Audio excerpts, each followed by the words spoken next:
सदर मुस्लिम लीग नून मियां मोहम्मद शहबाज शरीफ की खुसूसी हदायत पर राना मशहूद अहमद खान ने अपने हल्के के इलाका मलक पार्क में कोरोना वायरस के फैलाव की वजह से यौमिया उजरत पर काम करने वाले मुतासरीन के लिए काउंसलर यूसी 101 अरशद महमूद भट्टी के तावन से राशन पैकेज की तकसीम शुरू कर दी है।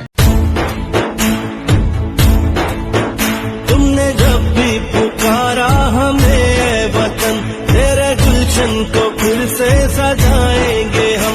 तुमने जब भी पुकारा हमें वतन, तेरे गुलशन को फिर से सजाएंगे हम। तेरी तारीकियों में उजाले भरे, तेरी महरूमियों को मिटा कर चले। जो भी वादा किया हमने पूरा किया, जो भी वादा किया हमने पूरा किया। जो कहा है वो करके दिखाएंगे हम। जो भी वादा किया हमने पूरा किया, जो कहा है वो करके दिखाएंगे हम।